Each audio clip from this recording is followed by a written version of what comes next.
हाँ तो बच्चों, अब हम इस 9वें प्रश्न को देखते हैं। देखिए 9वां प्रश्न है, 10 मीटर लंबी एक सीढ़ी एक दीवार पर टिकाने पर भूमि से 8 मीटर की ऊंचाई पर स्थित एक खिड़की तक पहुंचती है। दीवार के आधार से सीढ़ी के निचले सिरे की दूरी ज्ञात कीजिए। चलिए इस प्रश्न को हम हल करते हैं। देखिए,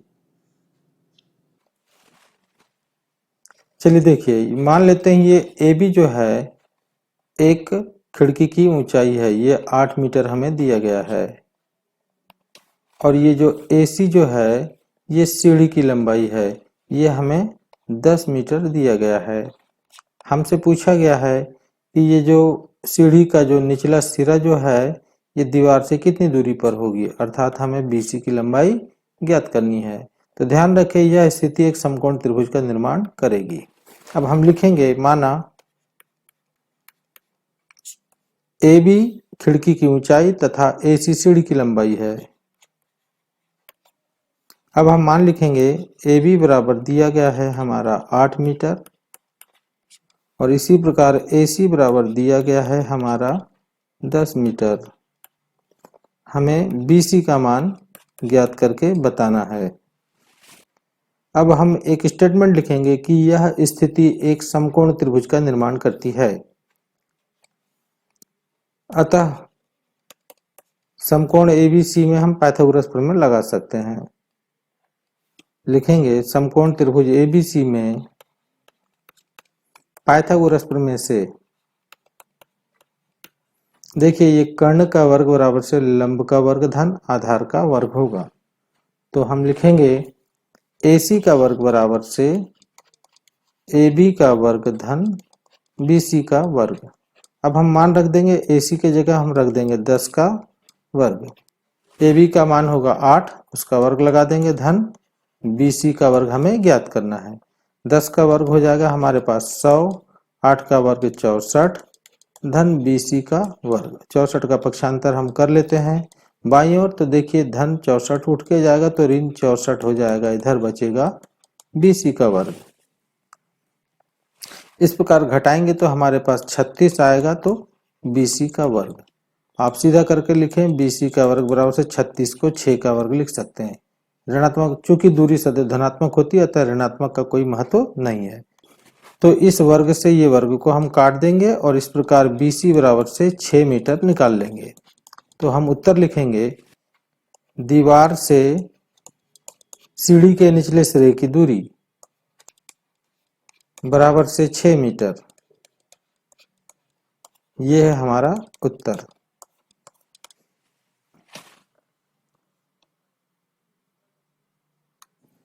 अब इस 9वें प्रश्न का 8वां प्रश्न हम देखते हैं। देखिए दिया गया है, आकृति में ये जो DE रेखा जो है ये इस BC रेखा के समानांतर है और कुछ मान दिए गए हैं। जैसे DB का मान दिया है 7.2 सेंटीमीटर, AE का मान दिया है 1.8 सेंटीमीटर तथा EC का मान दिया गया है 5.4 सेंटीमीटर। तो हमें पूछा गया है कि आप AD का मान ज्ञात करके बताइए। तो चलिए इस सवाल को हम हल करते हैं। सबसे पहले हम यहाँ एक चित्र बना लेंगे और लिखेंगे दिया है। भाई जो दिया है उसे हम लिख देते हैं, त्रिभुज ABC में ये DE समानांतर है BC के, तथा जो वैल्यू दी गई है उसे हम लिख देंगे। जैसे DB बराबर दिया है 7.2 सेंटीमीटर, AE का मान दिया गया है 1.8 सेंटीमीटर और EC का मान दिया गया है 5.4 सेंटीमीटर। अब हमें जो ज्ञात करना है उसका मान हम लिखेंगे यहाँ पे। अभिष्ट AD का मान ज्ञात करना है। अब यहाँ पे हल करते हैं, उपपत्ति लिख दें या प्रमाण लिख दीजिए। देखिए इस त्रिभुज ABC में ये DE समानांतर है BC के, तो आधारभूत अनुपातिकता प्रमेय कहता है कि यदि किसी त्रिभुज के एक भुजा के समांतर रेखा खींची जाए तो वह रेखा अन्य दो भुजाओं को समान अनुपात में विभाजित करती है।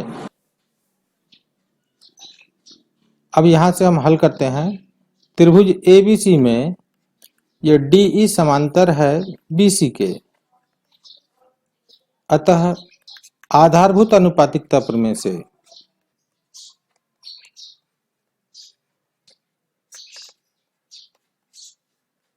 हमारा होगा AD बटे DB, ये बराबर हो जाएगा AE बटे EC के।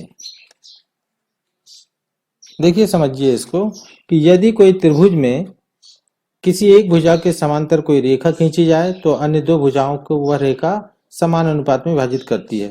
तो देखिए इस भुजा BC के समांतर DE है, इसलिए यह DE रेखा जो होगी भुजा AB को और भुजा AC को समान अनुपात में विभाजित करेगी, अर्थात ये AD का अनुपात और इस DB का अनुपात उतना ही होगा जितना AE का होगा तथा EC का। अब हम मान रखते हैं, तो यहाँ लिख देंगे मान रखने पर। देखिए AD का मान हमें ज्ञात करनी है और DB का मान दिया है 7.2 सेंटीमीटर, तो यहाँ हम 7.2 लिख देंगे। और AE का मान हमें दिया गया है 1.8 सेंटीमीटर, तो यहाँ रख दिया 1.8 और इसी का मान दिया है 5.4 सेंटीमीटर, तो हम यहाँ रख देंगे 5.4। अब हम हल करते हैं और AD का मान प्राप्त कर लेते हैं। तो हम तिर्यक गुणा करेंगे, तो ये 7.2 का गुणा 1.8 से होगा, तो AD का मान हमारा प्राप्त हो जाएगा।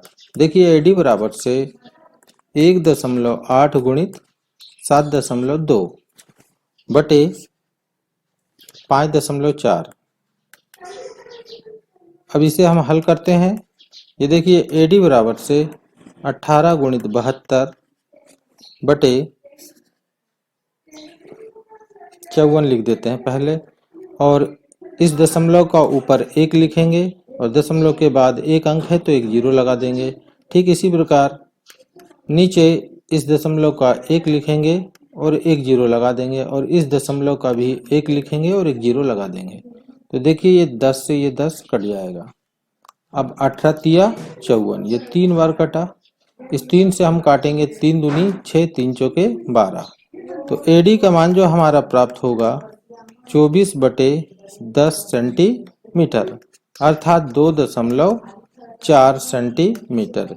यही आपका होगा उत्तर। आइए अब हम इस 10वां प्रश्न को हल करते हैं। देखिए 10वां का मुख्य प्रश्न जो है, K का मान ज्ञात कीजिए यदि बिंदु A 2, 3, B 4, K और C 6 ऋण 3 संरेखी हो। आइए इसका हल देखते हैं। देखिए हमें बताया गया है ये तीन बिंदु A, B, C ये तीनों संरेखी बिंदु है।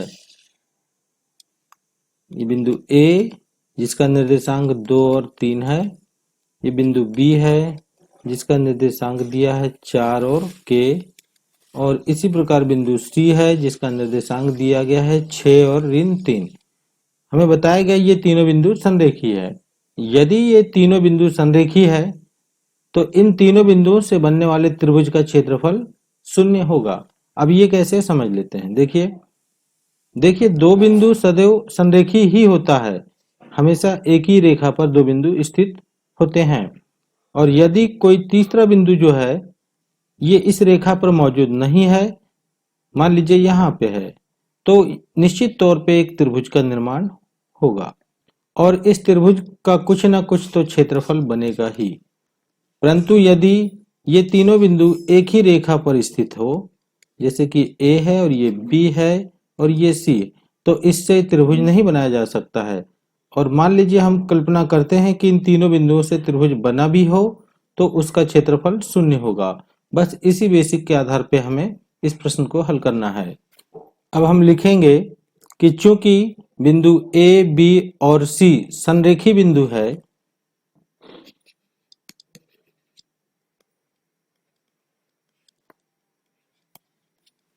अतः इन तीनों बिंदुओं से बनने वाले त्रिभुज का क्षेत्रफल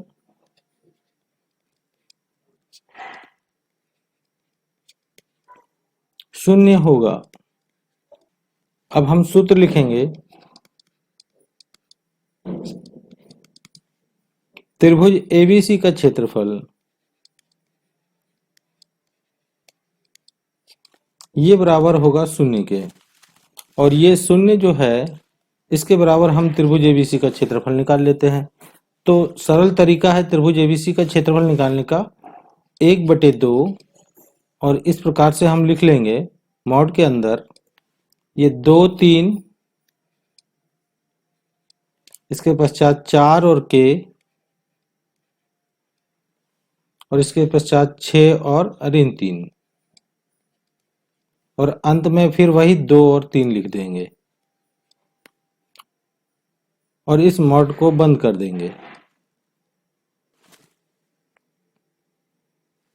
अब इसे हल करके हम k का मान आसानी से प्राप्त कर सकते हैं। देखिए कैसे, ये 0 बराबर से 1/2 और ये मॉड के अंदर हम लिखेंगे, ये 2 का गुणा हम सबसे पहले k से करेंगे, 2 गुणित k, और बीच में ऋण का चिन्ह प्रयोग करते हुए ये 4 का गुणा हम 3 से कर देंगे, ऋण 4 गुणित 3, और फिर इसके पश्चात धन का चिन्ह प्रयोग करेंगे और इस 4 का गुणा ऋण 3 से करेंगे, 4 गुणित ऋण 3, और फिर बीच में ऋण का चिन्ह प्रयोग करेंगे और इस 6 का गुणा हम k से करेंगे, तो 6 गुणित k, और उसके पश्चात धन का चिन्ह प्रयोग करेंगे।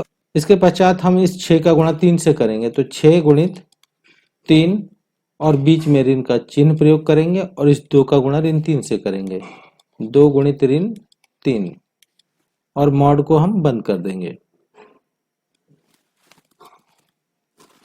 इसे हल करके हम आसानी से k का मान निकाल सकते हैं। देखिए कैसे, 0 बराबर से ये 1/2, मॉड के अंदर देखिए 2 का गुणा k से होगा तो ये 2k हो जाएगा, ऋण 4 का गुणा 3 से होगा तो ऋण 12 हो जाएगा, इसी प्रकार धन 4 का गुणा 3 से होगा तो ऋण 12 हो जाएगा, और ऋण 6 का गुणा k से होगा तो ऋण 6k हो जाएगा, और 6 तिया यहाँ पे धन 18 होगा, और ऋण गुणित ऋण धन 3 दूनी 6 हो जाएगा। ये मॉड को बंद कर दीजिए। अब अंदर के राशियों को हम काउंट कर लेते हैं। तो देखिए 0 बराबर से 1/2, मॉड के अंदर हमारे पास हो जाएगा धन 2k और ऋण 6k, ये जुड़ करके हो जाएगा ऋण 4k, और ऋण 12 ऋण 12 ऋण 24, और 18 और 6 ये जुड़ के हो जाएगा 24। मॉड को बंद कर दीजिए। अब देखिए धन 24 और ऋण 24 ये घट के 0 हो जाएगा, तो ये हमारे पास बचा 0 बराबर से 1/2, और मॉड के अंदर जो हमारे पास राशि बचेगी ये ऋण 4k, और इसके पश्चात मॉड को हम बंद कर देंगे। अगला स्टेप में हम इस 2 का तिर्यक गुणा 0 के साथ करते हैं, 0 गुणित 2, और दाहिने ओर की राशि को हम कोष्टक के अंदर लिख लेंगे, तो ऋण 4k। अब 2 का गुणा जब 0 से होगा तो 0 हो जाएगा, और यहाँ मॉड हट जाएगा तो ऋण 4k बचेगा। अब हम k का मान निकाल लेते हैं। देखिए k बराबर से हो जाएगा 0 और इसके बटे में हो जाएगा ऋण 4, तो 0 में किसी भी अंक का भाग जाता है तो 0 ही आता है। इस प्रकार से 0 बराबर से k प्राप्त होगा, यानी k का मान हमारे पास 0 प्राप्त हुआ। यही हमारा उत्तर होगा। अब इस 10वें के 8वें प्रश्न को हम देखते हैं। x और y में एक संबंध ज्ञात कीजिए ताकि बिंदु xy बिंदु 7, 1 और 3, 5 से समदूरस्थ हो। तो देखिए हमें बताया गया है कोई बिंदु है, इसको हम P मान लेते हैं, इसका निर्देशांक दिया गया है हमारा x और y। ये जो बिंदु P जो है वो कोई दो बिंदु है, एक है 7 और 1 जिसका नाम हम रख देते हैं A, और एक बिंदु है B जिसका निर्देशांक दिया गया है 3 और 5।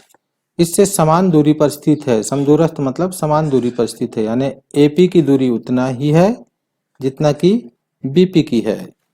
तो हमें x और y में संबंध स्थापित करके बताना है। तो देखिए हल,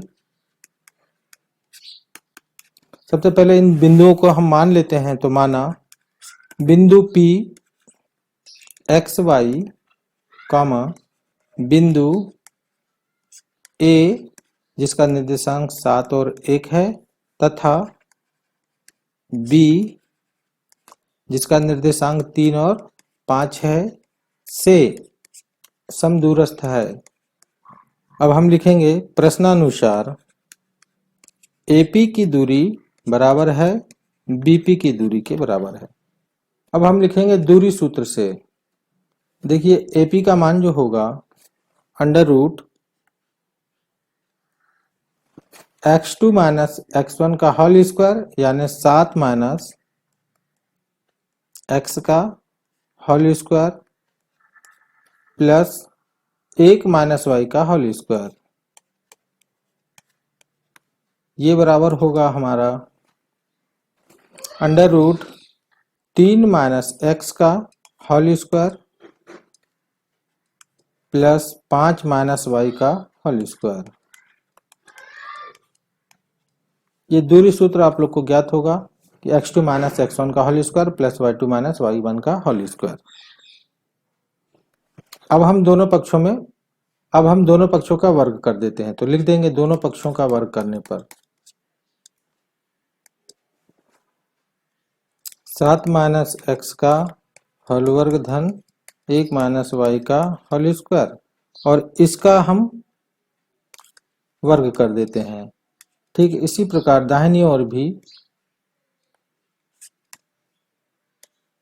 3 माइनस x का whole square plus 5 minus y का होल स्क्वायर, इसका भी हम वर्ग कर देते हैं।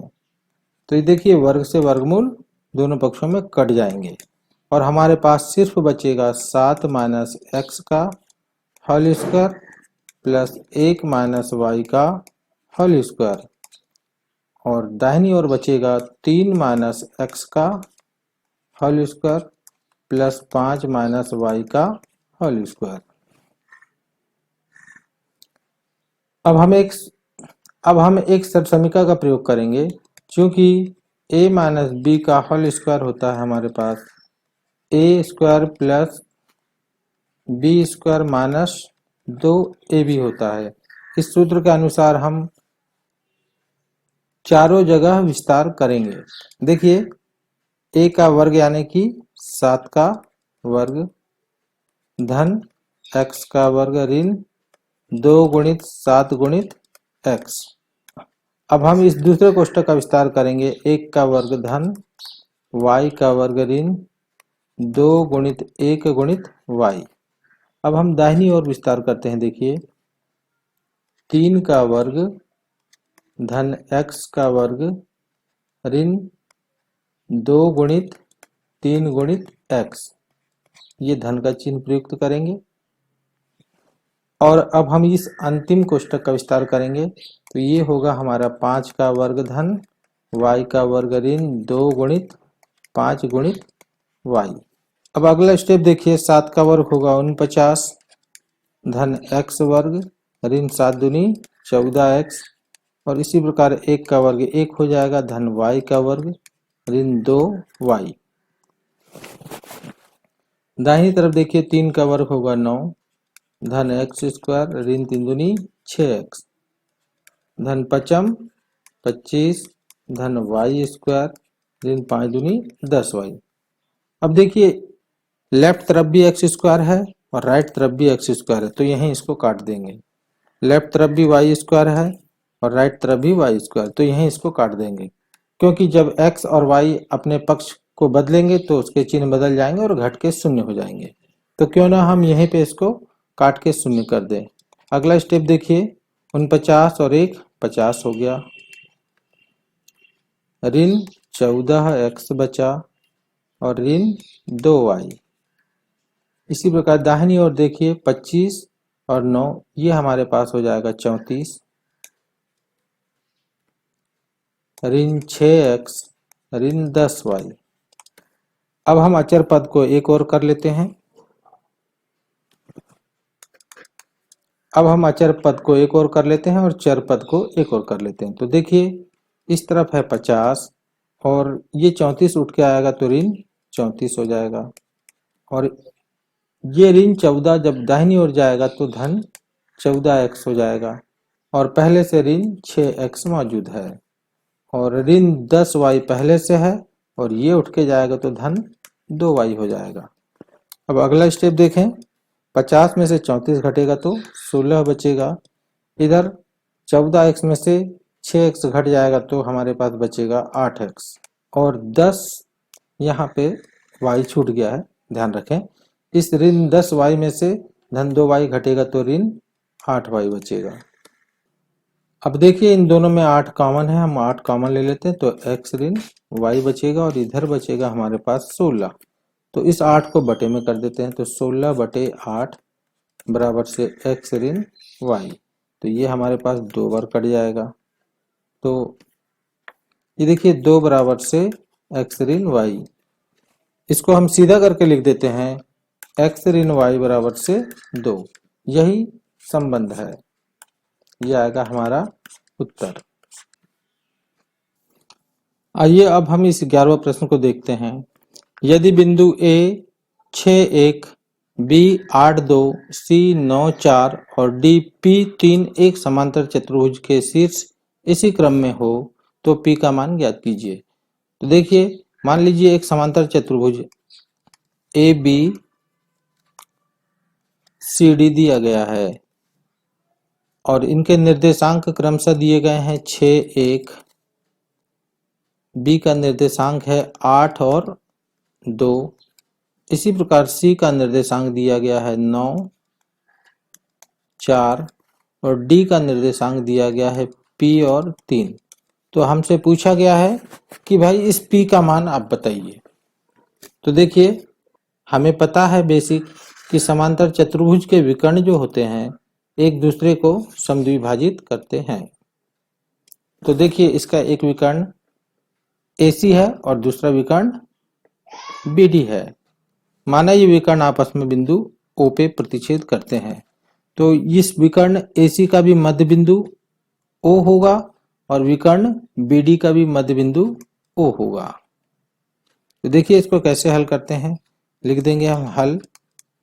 बिंदु A 6,1, B 8,2, C 9,4 और D P3 दिए गए समांतर चतुर्भुज के शीर्ष बिंदु है। क्योंकि हम जानते हैं कि समांतर चतुर्भुज के विकर्ण एक दूसरे को समद्विभाजित करते हैं तो ये हम स्टेटमेंट लिखेंगे क्योंकि समांतर चतुर्भुज के विकर्ण एक दूसरे को समद्विभाजित करते हैं, इसीलिए AC का मध्य बिंदु वही होगा जो BD का मध्य बिंदु होगा, यानी AC का मध्य बिंदु बराबर होगा BD के मध्य बिंदु के। अब हम AC के मध्य बिंदु के निर्देशांक का सूत्र प्रयोग करते हैं। तो देखिए AC का मध्य बिंदु का होगा, AC का मध्य बिंदु के निर्देशांक ये होगा x1 प्लस x2 बटे 2, यानी 6 प्लस 9 बटे 2, 6 प्लस 9 बटे 2 और y निर्देशांक होगा 1 प्लस 4 बटे 2। ये बिंदु वही होंगे जो 8 प्लस p बटे 2 और 2 प्लस 3 बटे 2 होगा। अब आगे देखते हैं। देखिए 6 और 9 ये हो जाएगा 15 बटे 2 और 5 बटे 2। ये बिंदु वही होगा जो कि 8 प्लस p बटे 2 होगा और 5 बटे 2 होगा। अब हम तुलना करते हैं, ये 15 बटे 2 को 8 प्लस p बटे 2 के बराबर ले लेते हैं तो 15 बटे 2 बराबर 8 प्लस p बटे 2 लेने पर देखिए यहीं पे हर से हर काट दीजिए, 2 से 2। अब ये हमारे पास बचेगा 15 बराबर से 8 प्लस p।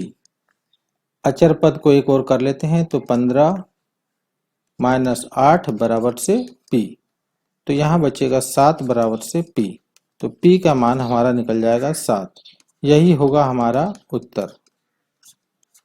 आइए अब हम अथवा प्रश्न को भी हल कर लेते हैं।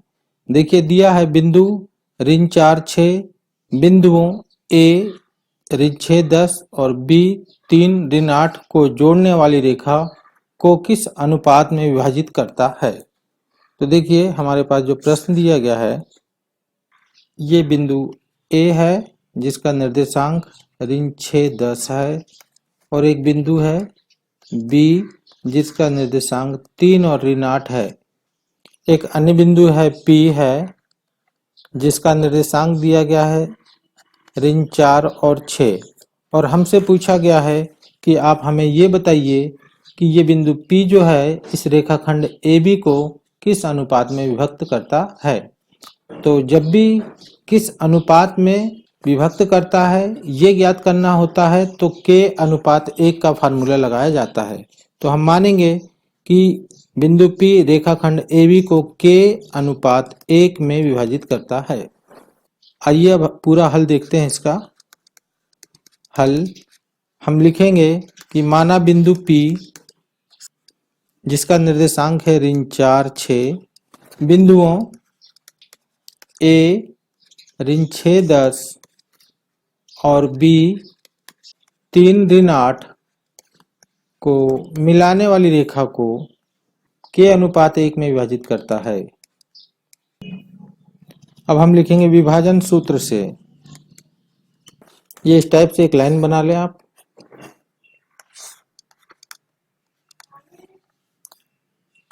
तो बिंदु P के निर्देशांक ये जो होगा K गुणित 3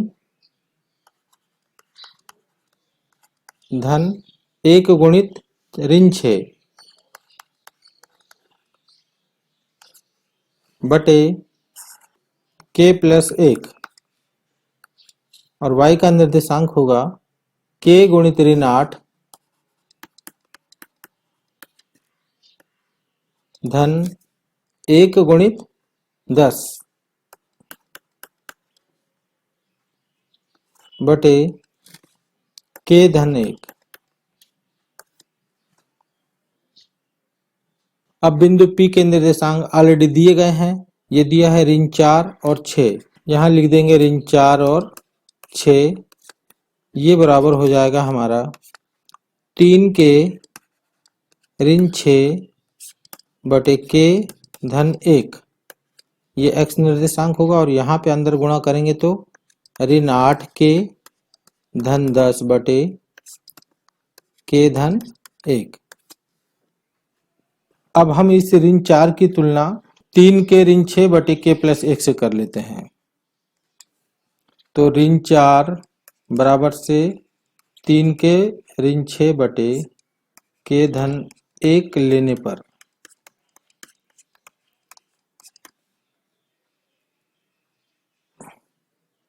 तिर्यक गुणा करेंगे तो देखिए ऋण 4 का गुणा होगा K धन 1 से, और दाहिनी ओर वही रह जाएगा 3K ऋण 6। अब अंदर गुणा कर लेते हैं तो ऋण 4K ऋण 4 बराबर से 3K ऋण 6।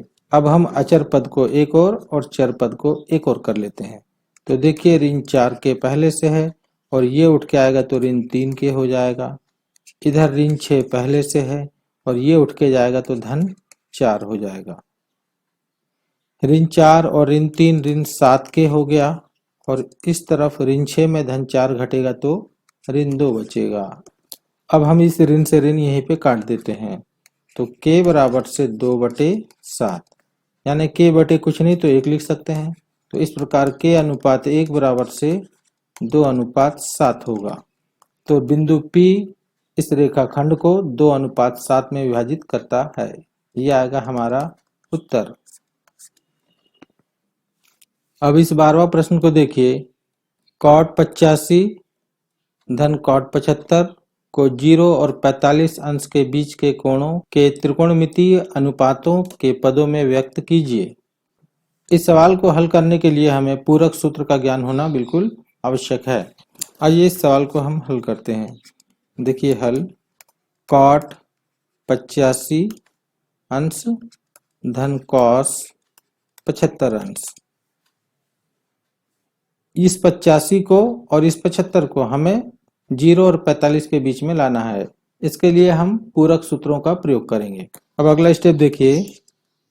cot 85 को हम लिख सकते हैं 90 माइनस 5, क्योंकि 90 में से 5 घटाएंगे तो 85 ही बचेगा। ठीक इसी प्रकार हम इसको cos 75 को लिख सकते हैं 90 माइनस 15, 90 में से हम 15 को घटा देंगे तो हमारे पास 75 ही प्राप्त होगा। देखिए हमें यहाँ दो पूरक सूत्रों का प्रयोग करना होगा। तो यहाँ हम लिखेंगे चूंकि कॉट 90 माइनस थीटा बराबर से होता है tan थीटा, और ठीक इसी प्रकार कॉस 90 माइनस थीटा जो होता है ये होता है साइन थीटा। तो इस सूत्र का प्रयोग करते हुए हम लिख देंगे कॉट 90 माइनस थीटा यानी कि tan थीटा। तो tan और थीटा के स्थान पे हमारा 5 है तो हम यहाँ पे लिख देंगे 5 अंश, धन कॉस 90 माइनस थीटा होता है साइन थीटा। तो हम लिखेंगे साइन और थीटा के स्थान पे 15 है तो हम लिख देंगे 15। तो अब आप देख सकते हैं कि इनके कोण 0 और 45 के बीच आ गए, क्योंकि 5 और 15 0 और 45 के बीच के ही कोण है। तो ये आएगा हमारा उत्तर। आइए अब हम इस अथवा सवाल को हल करते हैं। यदि सेक 4a बराबर से कोसेक a माइनस 20 अंश हो, जहां 4a एक न्यून कोण है, तो a का मान ज्ञात कीजिए। देखिए इसका हल दिया है सेक 4a ये बराबर दिया गया है कोसेक a माइनस 20 अंश। अब हमें पता है कि cosec 90 minus theta sec theta होता है। तो चूंकि कोसेक 90 माइनस थीटा ये बराबर होता है सेक थीटा के, तो इस सेक 4a को हम कोसेक 90 माइनस 4a लिख सकते हैं। तो अब हम इस सेक 4a को लिख सकते हैं कोसेक 90 माइनस 4a। भाई इस सूत्र से सेक थीटा बराबर से कोसेक 90 माइनस थीटा होता है, तो थीटा के स्थान पे 4a ले लिया। तो इस सूत्र के अनुसार सेक 4a को हम लिख सकते हैं कोसेक 90 माइनस 4a बराबर से कोसेक a माइनस 20। अब देखिए ये दोनों न्यून कोण है, इसलिए ये दोनों आपस में बराबर होंगे। तो लिख देंगे हम चूंकि 90 माइनस 4a तथा a माइनस 20 दोनों न्यून कोण है, इसीलिए 90 माइनस 4a ये बराबर हो जाएगा a माइनस 20 के। अब अचर पद एक और कर लेते हैं, चर पद एक और। देखिए इधर 90 है और इन 20 उठ के आएगा तो धन 20 हो जाएगा। इधर पहले से a है और इन 4a को उठा के ले जाएंगे तो धन 4a हो जाएगा। 90 और 20 हो जाएगा 110 अंश, और 4a और a हो जाएगा ये 5a। सीधा करके लिख लेते हैं 5a बराबर से 110 अंश, इसलिए a बराबर से 110 बटे 5, 5 दूनी 10 और 5 दूनी 10। इस प्रकार से a का मान हमारा निकल जाएगा 22 अंश। ये हमारा आएगा उत्तर। आइए बच्चों अब हम इस 13वां प्रश्न को हल करते हैं। त्रिज्या 4 सेंटीमीटर वाले एक वृत्त के त्रिज्य खंड का क्षेत्रफल ज्ञात कीजिए जिसका कोण 30 अंश है। तो चलिए इस सवाल को हम देखते हैं। देखिए एक वृत्त है, इसका केंद्र मानते हैं O है और इस वृत्त की त्रिज्या दी गई है हमें 4 सेंटीमीटर, और ये जो त्रिज्या खंड जो है ये इसका केंद्रीय कोण है 30 अंश। तो हमें इस त्रिज्या खंड का क्षेत्रफल ज्ञात करके बताना है। तो हम सबसे पहले लिखेंगे वृत्त की त्रिज्या, ये हमें दिया गया है r के बराबर 4 सेंटीमीटर, और केंद्रीय कोण थीटा अंश के बराबर दिया गया है 30 अंश। तो हमें त्रिज्या खंड का क्षेत्रफल ज्ञात करना है। तो लिख देंगे हम त्रिज्या खंड का क्षेत्रफल बराबर से ये क्वेश्चन मार्क लगा देंगे, हमें ज्ञात करनी है। बिल्कुल सरल सवाल है, इसमें सीधा सूत्र लिखिए और मान रख करके हल कर लीजिए। तो लिखेंगे सूत्र त्रिज्य खंड का क्षेत्रफल बराबर से होता है थीटा बटे 360 गुणित पाई आर स्क्वायर।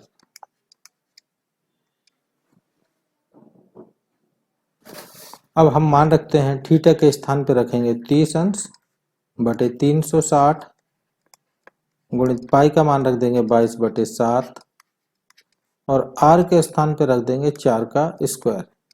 अब अगला स्टेप देखिए 30 बटे 360 गुणित 22 बटे 7 और ये 4 का वर्ग है तो हम इसको 2 बार लिख देते हैं 4 गुणित 4। अब हम कैलकुलेट करके निकाल लेते हैं। ये शून्य से शून्य कट गया और 3 से कटेगा 36 12 बार। ये 4 से काट देंगे 4 तिया 12। इसके पश्चात अब नहीं कटता है तो 22 चौके 88 बटे 7 तिया 21 वर्ग सेंटीमीटर।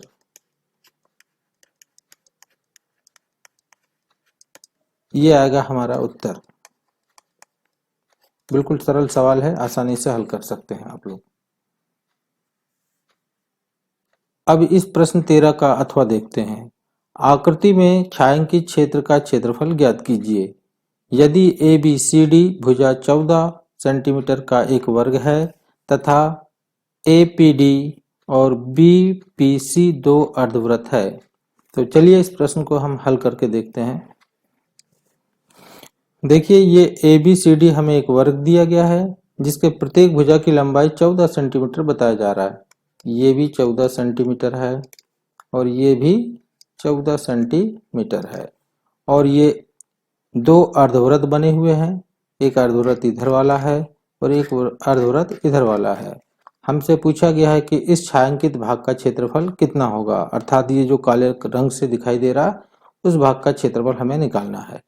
बहुत ही आसानी से निकाला जा सकता है। इसके लिए इस वर्ग ए बी सी डी के क्षेत्रफल पहले निकालेंगे और उसके पश्चात एक आधा वृत्त इधर है और एक आधा वृत्त इधर है, तो 2 अर्धवृत्तों का क्षेत्रफल इस पूरे वर्ग के क्षेत्रफल में हम घटा देंगे, आसानी से निकल जाएगा। लेकिन बात उठता है कि इस अर्धवृत्तों का क्षेत्रफल कैसे निकाला जाए, त्रिज्या तो दी नहीं है। तो चूंकि यहां से यहां तक के 14 सेंटीमीटर है, अर्थात एडी भी 14 है और बीसी भी 14 है, तो 14 इस अर्धवृत्त का व्यास होगा। तो त्रिज्या हो जाएगी यहां से यहां तक के 7 सेंटीमीटर और यहां से यहां तक भी होगी 7 सेंटीमीटर, यानी प्रत्येक अर्धवृत्तों की त्रिज्या 7-7 सेंटीमीटर निकालना होगा। तो देखिए इसको कैसे हल करेंगे। सबसे पहले हम लिखेंगे वर्ग ए बी सी डी के प्रत्येक भुजा की लंबाई, ये ए के बराबर दिया है हमें 14 सेंटीमीटर, इसीलिए प्रत्येक अर्धवृत्तों का व्यास ये भी 14 सेंटीमीटर होगा, इसीलिए प्रत्येक अर्धवृत्तों की त्रिज्या ये r के बराबर हो जाएगा 14 बटे 2। आधा कर देंगे तो ये 7-7 सेंटीमीटर के निकल जाएंगे। और छायांकित भाग का क्षेत्रफल ये हमें ज्ञात करके बताना है। अब हम सीधे सूत्र लिखेंगे। सूत्र छायांकित भाग का क्षेत्रफल बराबर से वर्ग एबीसीडी का क्षेत्रफल ऋण 2 अर्धवृत्तों का क्षेत्रफल। अब देखिए वर्ग का क्षेत्रफल होता है भुजा का वर्ग, यानी ए का वर्ग ऋण 2 गुणित आधे वृत्त का क्षेत्रफल आधा यानी 1/2 पाई आर स्क्वायर। तो ये देखिए 2 से 2 कट गया और इस प्रकार से A square minus pi R square, क्योंकि 2 आधे वृत्त जुड़ करके एक वृत्त बन गया। अब हम मान रख देते हैं। ए के स्थान पर रख देंगे 14 का वर्ग ऋण पाई का मान रखेंगे 22/7 और आर के स्थान पर रख देंगे 7 का वर्ग। अब देखिए 14 का वर्ग होगा 196 ऋण 22/7 गुणित ये 7 का वर्ग हो जाएगा 49। ये काट देते हैं 37 49। 196 ऋण 7 दूनी 14 और 7 दूनी 14 और 1 15, 154 घट जाएगा तो 42 वर्ग सेंटीमीटर। ये निकलेगा छायांकित भाग का क्षेत्रफल। यही हमारा उत्तर है। अब इस 14 प्रश्न को हम देखते हैं। ये प्रायिकता से संबंधित प्रश्न है। एक डिब्बे में 5 लाल कंचे, 8 सफेद कंचे, 4 हरे कंचे हैं। इस डिब्बे में से एक कंचा रैंडमली निकाला जाता है। इसकी क्या प्रायिकता है कि यह कंचा हरा नहीं है? तो चलिए इस प्रश्न को हम हल करते हैं। सबसे पहले हम लिखेंगे लाल कंचों की संख्या। ये दिया गया है 5। फिर सफेद कंचे की संख्या ये है 8 और फिर हरे कंचे की संख्या ये हमें दिया गया है 4। तो कुल कंचों की संख्या ये हो जाएगा हमारे पास 5 धन 8 धन 4। तो ये कुल कंचे हो जाएंगे हमारे पास 17 कंचे। इस प्रकार से प्रयोग के कुल परिणामों की संख्या हमें जो प्राप्त होगी वो 17 होगी। तो हम लिखेंगे अतः प्रयोग के कुल परिणामों की संख्या, इसको n से प्रदर्शित कर देंगे, ये होगा 17। क्योंकि हमसे पूछा गया है कि यह कंचा हरा नहीं है, इस बात की क्या प्रायिकता है, तो वे कंचे जो हरे नहीं है की संख्या देखते हैं। अब हम लिखेंगे कंचे हरे नहीं है की संख्या। ये देखिए वे कंचे जो हरे नहीं है उनकी कुल संख्या है 5 और 8, क्योंकि 5 कंचे जो है हमारे पास है लाल और 8 कंचे है सफेद। तो इस प्रकार से हमारे पास वे कंचे जो हरे नहीं है उसकी संख्या है 13। तो अब हम लिखेंगे कंचे हरे नहीं होने के अनुकूल परिणामों की संख्या। ये ई के बराबर हमारे पास है 13। अब हम सूत्र लिख करके आसानी से मान निकाल सकते हैं। तो लिखेंगे सूत्र प्रायिकता कंचे हरे नहीं बराबर से ई बटे एन, यानी अनुकूल परिणामों की संख्या बटे प्रयोग के कुल परिणामों की संख्या। तो मान रख देंगे तो 13 बटे 17, ये आएगा हमारा उत्तर। अब आइए हम इसी प्रश्न का अथवा वाला प्रश्न देखते हैं। ये देखिए हमें दिया गया है, मान लीजिए हम एक पासे को एक बार फेंकते हैं। तो इसमें दो प्रश्न ऐड है। पहला पूछा जा रहा है 4 से बड़ी संख्या प्राप्त होने की प्रायिकता क्या है, और दूसरा प्रश्न पूछा जा रहा है 4 से छोटी या इसके बराबर संख्या प्राप्त होने की प्रायिकता क्या है। तो चलिए इस प्रश्न को हम हल करके देखते हैं। सबसे पहले लिखेंगे पासे को फेंकने पर प्राप्त परिणाम। ये जो हमें प्राप्त होगा या तो 1, 2, 3, इस प्रकार से अंतिम परिणाम 6 प्राप्त हो सकता है। अब हम लिखेंगे अतः प्रयोग के कुल परिणामों की संख्या, ये n के बराबर 6 प्राप्त होगा, क्योंकि पासा 6 ही प्रकार से गिर सकता है। अब पहला जो हमें पूछा गया है कि 4 से बड़ी अंक प्राप्त होने की प्रायिकता क्या है। तो 4 से बड़े अंक ये होंगे 5, ये 6। तो अतः अनुकूल परिणामों की संख्या, यहाँ नाम दे देंगे E1, क्योंकि दो सवाल है तो पहली स्थिति को हम E1 डाल देते हैं। तो ये देखिए अनुकूल परिणाम, ये 2 अंक अगर गिरते हैं तो हमारे अनुकूल परिणाम प्राप्त होंगे। तो यहाँ पे लिख देंगे 2। अब हम लिखेंगे सूत्र प्रायिकता 4 से बड़े अंक, ये होगा E1 बटे n, यानी 2 बटे 6। इसको काट देते हैं, 2 एकम 2, 2 तिया 6। हमारा उत्तर प्राप्त होगा 1 बटे 3। तो यह 1 बटे 3 हमारा उत्तर है।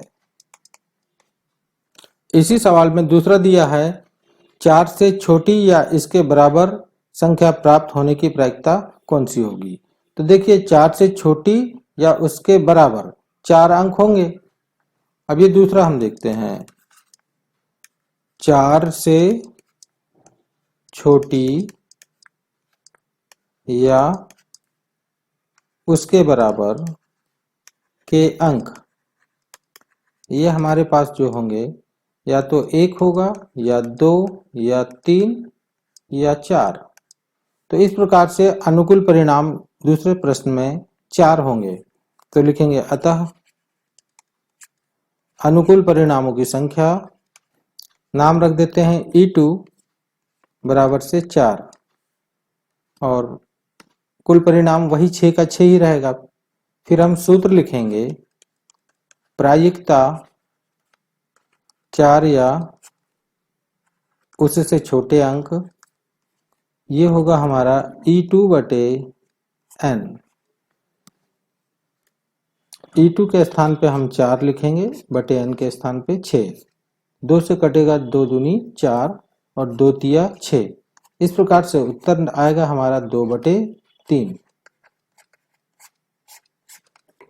अब इस प्रश्न नंबर 15 को देखते हैं।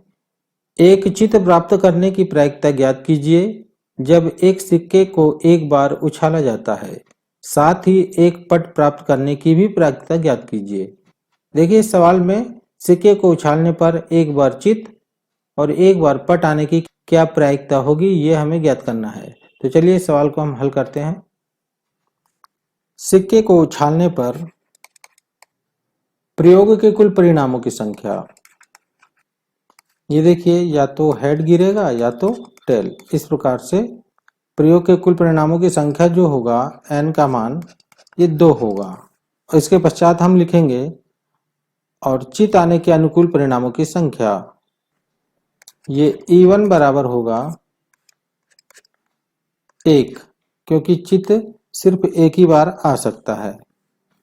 और पट आने की अनुकूल परिणामों की संख्या, ये हम E2 बराबर लिख देंगे, ये भी हमारे पास सिर्फ 1 है। अब हम दोनों उत्तर निकाल लेंगे।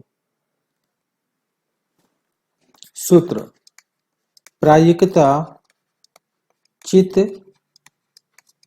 इसके लिए हम लिखेंगे E1 बटे n अर्थात 1 बटे 2। इसी प्रकार प्रायिकता